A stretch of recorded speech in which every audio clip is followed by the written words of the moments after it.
Amigos y amigas, me da gusto estar nuevamente con ustedes. Vamos a ir a la entrevista que le hicieron los chamucos de Canal 22 al doctor Hugo López-Gatell, donde el doctor Hugo López-Gatell suelta toda la estrategia que usó el PRI y el PAN con los medicamentos oncológicos, donde decían que faltaban. Hay que recordar que la senadora Kenia López Barragán de Acción Nacional y Marta Márquez de Acción Nacional siempre han traído a un grupo de padres de familia de niños con cáncer para ir a hacer sus plantones, para tener a las televisoras, al periódico El Reforma, a Milenio, al Universal, enfocando esas manifestaciones, para así poder golpear a este gobierno del presidente López Obrador. Seguramente estas senadoras son mandadas por esos grupos de intereses creados, como son las farmacéuticas, y muchos senadores y diputados de Acción Nacional y del PRI que se beneficiaban con la venta de esos medicamentos. Amigos y amigas, vamos a ir a esta entrevista que está muy interesante. Estamos aquí de vuelta con el doctor Hugo López-Gatell. Estamos muy contentos que estés aquí. Gracias. Y quiero preguntarte, sin dar nombres y apellidos porque eso se puede complicar un poco, pero ¿podemos más o menos orientar a la gente por dónde vienen esos ataques, estos grupos, estas personas, estos intereses? Sí, definitivamente. Tenemos identificado, por un lado, un segmento de la... Esto siempre me gusta dejarlo claro. La industria farmacéutica en México es un conjunto de compañías, formalmente son 650. En algunas clasificaciones se dice que hasta 1,400 compañías. Son 10 grandes internacionales, 10 grandes nacionales y luego medianas hasta llegar a una muy chiquitas. Esas compañías, esas 1,400, para poder vender sus medicamentos al sector público, que sin duda les representa el 80% de las ventas, solo podían hacerlo a través de 7 compañías de distribución. En la práctica eran 20, pero realmente funcionaban 7, de las cuales 3 concentraron el mercado de medicamentos público durante los últimos 2 sexenios. 3, 70% del mercado. Estamos hablando de una cantidad monstruosa. Fortunas. Y estas compañías de distribución en realidad controlaban todo, la exploración de mercados, la representación jurídica, el almacenaje, la distribución, la facturación. Hay todo un tema ahí de facturación que conecta con el mundo de los factureros y falsos factureros, por cierto. Y la fórmula, el eufemismo clásico del periodo neoliberal era servicios integrales. Y servicios integrales quería decir, págame un contrato multimillonario y no te enterarás de qué se trata. Yo te garantizo que te doy los medicamentos. Dicho sea de paso, múltiples veces hubo desabasto en los sexenios previos. Y esas compañías, esas 3 o 7, si se es generoso, compañías distribuidoras, que se pueden decir por nombre, Eso sí.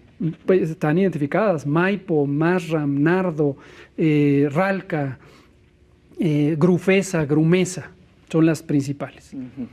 Estaban ligadas, se sabe que estaban ligadas como accionistas ex senadores de varios partidos, particularmente el PRI y el PAN.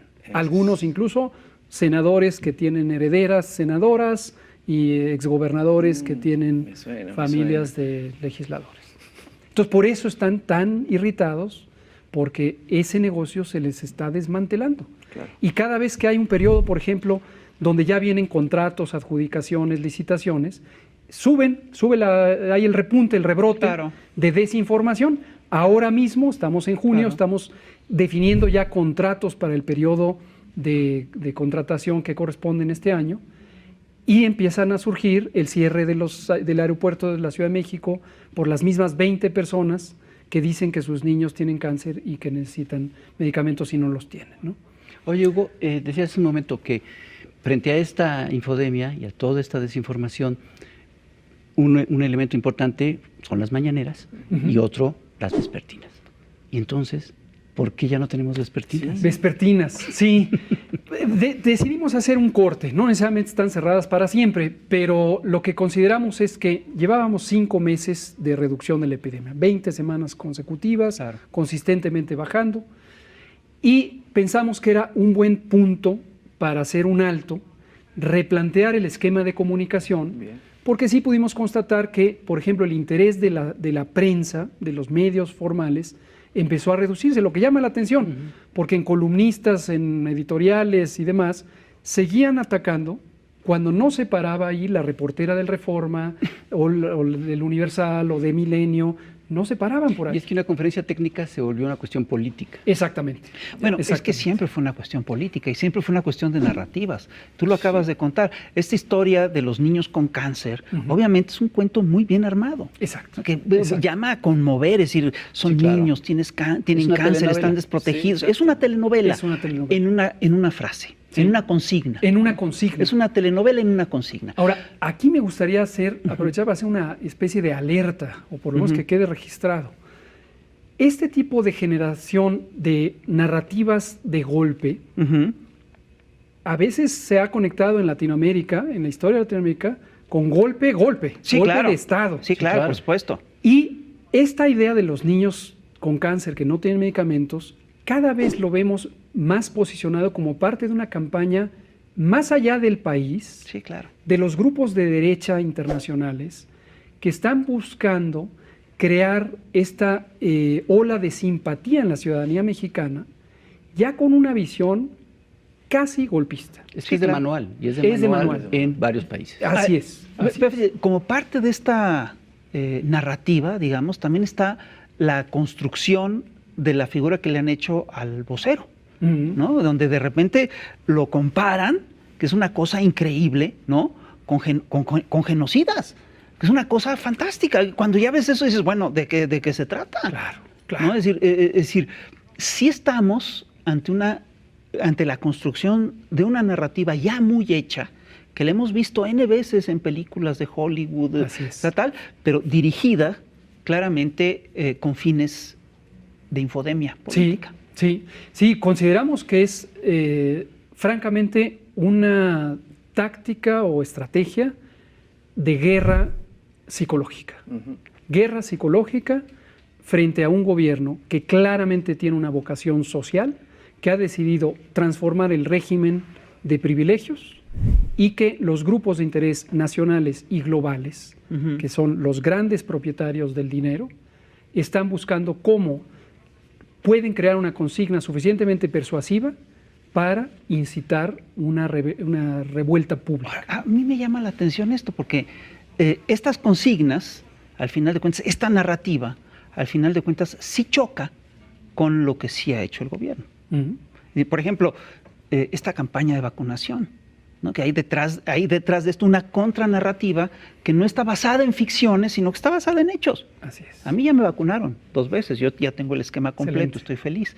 Sí. Mi esposa la vacunan esta semana. Sí. ¿No? Bueno, la forma eficaz de contrarrestar esta narrativa que está basada en hechos es precisamente hacer alusión a los crímenes de guerra de los campos de concentración. Me parece... Es una atrocidad, es una atrocidad. Y racionalmente es absurdo, porque nadie que se detuviera 2 minutos a pensarlo Sí.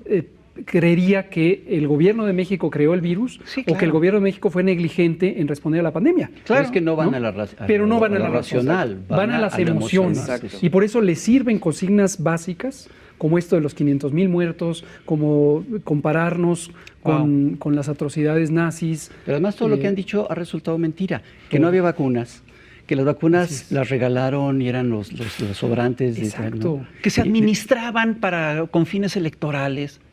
Somos el país, estamos dentro de los 10 primeros países con vacunas en México. Y esto se logró porque desde 2020 teníamos claro que la vacuna iba a ser, todavía no existían las vacunas contra COVID, pero sabíamos que iba a ser la pieza clave para cambiar la prevención. Fuimos diligentes en lograr contratos, participamos en el mecanismo solidario de Naciones Unidas, pero también en tener contratos directos. Y hemos hecho buen uso.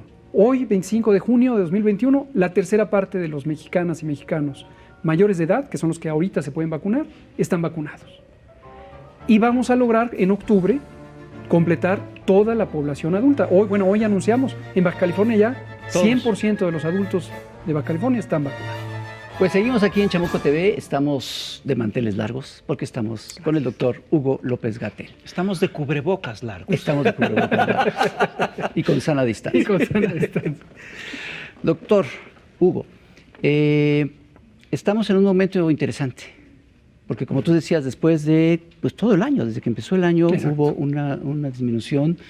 Yo, la verdad es que no me perdía. Sí, a mí también me pasó lo que a Rapé, porque también tengo el síndrome de... Porque yo no me perdí ninguna de las conferencias y estaba muy atento a todo. Y sí, y veía y hacía mis gráficas y todo. Y estaba yo muy contento, muy entusiasmado de que había una disminución muy grande. Pero ahora que ya no hay vespertinas, empiezo a ver un repunte que, si no me equivoco, en estos días está por 13% Sí, hacia arriba. sí. Y luego aparece la noticia de una nueva variante, la variante Delta. Luego aparece otra noticia de personas que tenían la dosis completa de vacunación y murieron. Estas son varias cosas que sí nos hace empezar a temblar. ¿Cómo no? Y, ¿Cómo no? y queremos saber qué está pasando. ¿Cómo no? Con mucho gusto Lo vuelvo a explicar. Una playera que diga, ¿no? Primero, rapidísimo, quiero hacer notar que este fenómeno de la infodemia y cómo la infodemia se infiltra donde uno deja el vacío de información formal, técnica, científica.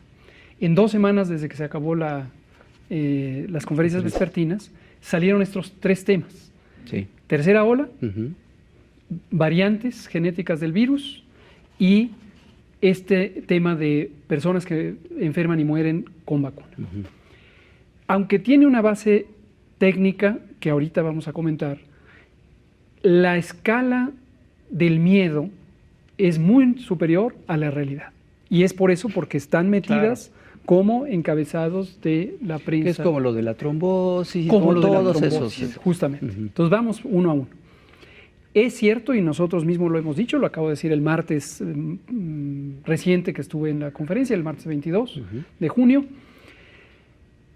Después de 5 meses consecutivos, 20 semanas de descenso en la cantidad de personas enfermas, hospitalizaciones, defunciones y todos los indicadores de monitoreo de la epidemia, después de esas 20 semanas entramos a una fase primero de estancamiento en la reducción, lo que le llamamos técnicamente una meseta. Y en la última semana, un cambio hacia arriba, es decir, tenemos más casos, más hospitalizaciones que la semana previa. En el promedio nacional representa hoy, 25 de junio de 2021, 14% de aumento respecto a la semana anterior.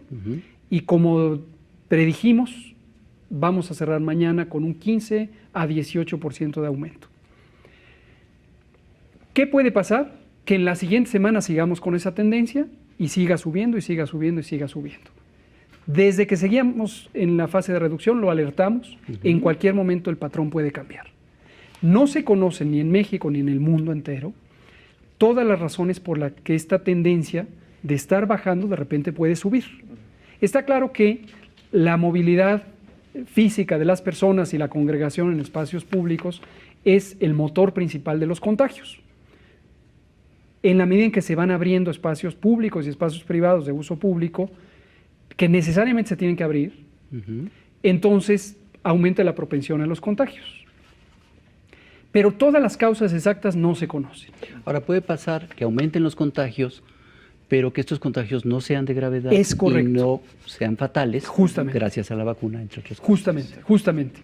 El escenario de este momento en México, lo que la prensa alarmista dice, la tercera ola, como si fuera ya a ser el fin del mundo, está en una situación muy distinta porque tenemos ya la tercera parte de la población adulta vacunada. Sabemos que tenemos al menos 25%, posiblemente 50% de la población con anticuerpos, porque quienes nos enfermamos de COVID tenemos ya una respuesta inmune. Y entonces no necesariamente la tercera ola va a ser más grande que la segunda o que la primera. Tenemos evidencia de varios países en donde la tercera ola fue menor y se controló. Ahora, que quede claro, eso no es ninguna garantía ni promesa, porque cada vez que decimos los distintos escenarios, Luego usan la infodemia para decir, mentira, dijeron que iba a ser de esta manera y no fue. Exacto. No, exacto. En todo momento estamos monitoreando y los escenarios posibles son que la tercera ola no se presente. Segundo escenario, que sí se presente, pero sea más pequeña que la segunda. O tercer escenario, que sea más grande que la segunda y por lo tanto que la primera. Esperemos que no. Esperemos que no. Nosotros ya estamos en la respuesta ante esa situación. Estamos haciendo reconversiones hospitalarias, principalmente en 2 entidades federativas que en este momento tienen curvas epidémicas, ahí ya mayores que la segunda. Baja California Sur y Quintana Roo. ¿Ya mayores que la segunda? Ya mayores. La curva local de Quintana Roo, de Baja California Sur, es ya más grande que la segunda ola de esos mismos estados. Yucatán está en ese mismo camino. Y hay otros 4 estados que están también en tendencia hacia la alza, pero todavía no tan importante como la segunda ola. ¿Qué se espera de esta respuesta inmediata, que la tenemos ya totalmente lista porque dejamos lista a lo largo de la epidemia? Que vamos a poder reconvertir los hospitales a una velocidad mayor que la necesidad y que además vamos a poder tratar más oportunamente a las personas y entonces no van a tener tantos desenlaces graves. Y la vacuna juega un papel crítico porque la vacuna sobre todo protege contra enfermedad grave y contra muerte. Lo que me lleva al segundo tema. ¿Por qué puede haber personas que enfermen y mueran a pesar de que ya tuvieron sus 2 dosis de vacuna? En primera, lo que tenemos perfectamente registrado es que los casos como estos existen. Segundo, son un número pequeñísimo. 0.00. Así es. O sea, concretamente son 1000 casos en promedio que pudieron haber tenido enfermedad después de 2 dosis de vacuna.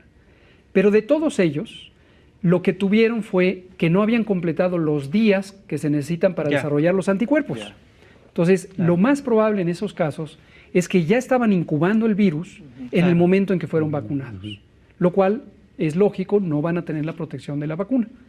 La vacuna es muy eficaz, todas las vacunas que se utilizan en México y las que están autorizadas en el mundo, particularmente para enfermedad grave y para muerte. Pero no quiere decir que un 100% absoluto de los casos se van a prevenir, ¿no? Y lo último, las variantes. Perdón, antes de que Sí, de por pasar favor. esto, puede ser que una persona que tenga muy alterado su sistema inmune, muy deficiente su sistema inmune, la vacuna no le provoque anticuerpos. Totalmente de acuerdo. Es exactamente lo que ocurre. De estos casos, el número lo Muy presentamos. comprometido su sistema inmune. Es que ya hablo yo. como- Comprometido, Muy exacto. comprometido su sistema inmune. Es correcto, doctor. Se nota que no te la perdías. ¿Sí? La jornada publicó ayer la cifra concreta y hoy tiene como editorial, habla de esto y de la infodemia. Y lo que identificamos ahí es que de estos 46, son 67 casos que murieron por COVID, a pesar de tener 2 dosis de la vacuna y el tiempo razonable para haber desarrollado anticuerpos. De esas 67 personas, prácticamente la totalidad, son 6 que no, 6 u 8 que no.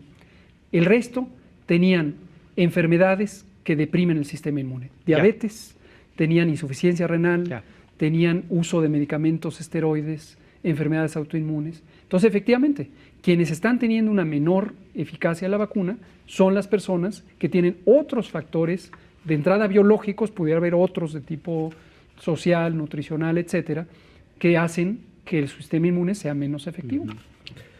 Y ahora sí, la variante. Variante. El virus SARS-CoV-2, al igual que los virus de la influenza y muchos otros, son virus de alta tasa de mutación. Esto quiere decir que si uno toma una unidad de tiempo, por minuto, por hora, por día, la velocidad a que se van dando variantes genéticas, mutaciones, es aceleradísima. La enorme mayoría de esas variaciones genéticas son intrascendentes. Ni le dan ventajas al virus, ni le dan ventaja a las especies que nos invade el virus. Pero algunas de estas variaciones sí pueden darle mayores capacidades al virus. ¿Cuáles son algunas de las que son de mayor interés? Que lo hagan más transmisible, que lo hagan más virulento, es decir, capaz de provocar enfermedad y enfermedad grave, o que la respuesta inmune producida por enfermedad previa o vacuna ya no reconozca a la nueva variante. Y esas son las 3 inquietudes que en este momento existen. La Organización Mundial de la Salud monitorea, a través del trabajo que hacemos los países, la distribución territorial en el mundo de las distintas variantes.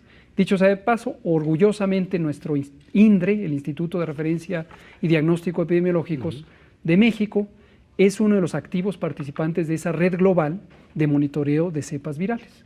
Y colaboramos con la comunidad académica y científica de México, mayormente las instituciones públicas de investigación y el privilegio de tener a María Elena Álvarez Builla dirigiendo CONACYT y ayudándonos a coordinar todo esto. Entonces, en ese monitoreo de variantes, primero se empezaron a nombrar por el sitio donde se encontraron. La variante de Inglaterra, la variante de Brasil, la variante de la India. Sudáfrica y la de la India, y la de Colombia después. Se ha dicho desde hace muchos años que si uno clasifica por el sitio donde se encontró, da la falsa percepción de que de ahí viene el peligro y hay fenómenos de xenofobia, de estigma, de discriminación. No dejemos entrar a los colombianos. Exactamente, lo cual es una conducta totalmente irracional, Además, fácilmente además, politizada. No tiene nada, no ayuda. Exacto, no ayuda, no. En términos sanitarios es tonto. Es tonto, totalmente. Entonces, recientemente la propia OMS reclasificó, ahora se le ocurrió ponerle letras griegas, y está la variante alfa, la beta, gamma, delta. La delta es la 651 que se descubrió en India. Esta variante, algunos estudios epidemiológicos sugieren que sí es más transmisible que las otras variantes. La alfa es la de origen, la que se descubrió en Wuhan, China. Hay que tener mucho cuidado con la interpretación científica de la evidencia, porque también fácilmente la narrativa pública en los medios de información desinforma. La realidad científica es que la evidencia que soporta la idea de que es más transmisible es incompleta y es imperfecta. Entre otras muchas razones, porque los estudios no están considerando la realidad social. Claro. Okay. Si la variante Delta hubiera aparecido en un país donde las desigualdades sociales no son tan pronunciadas como lo son en India, donde no hay una cantidad grandísima de población que no tiene acceso a servicios, posiblemente no se hubiera propagado con tanto éxito como se propagó en India. ¿No? Entonces, la contribución de la genética viral a cómo se manifiesta la enfermedad y la epidemia hay que tenerla con reserva. No, es un factor, definitivamente es importante, pero no explica del todo.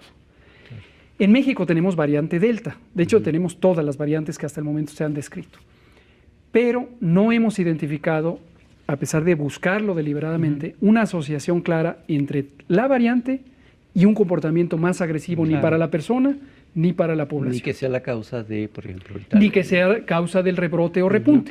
De hecho, en México, la variante Delta la hemos encontrado en Occidente, Jalisco, Michoacán, Colima y parte de Guerrero, cuando los repuntes los estamos viendo principalmente en Quintana Roo y Yucatán y Baja California Sur. Amigos y amigas, me despido de esta información. Ya sabes, si te gustó, suscríbete a este canal. Y no se te olvide suscribirte, activar la campanita y lo más importante, compartir esta información. Porque hoy el pueblo de México debe estar informado de lo que está haciendo el presidente López Obrador, que hoy encabeza la cuarta transformación de la vida pública de este país. Amigos y amigas, nos vemos en el próximo video.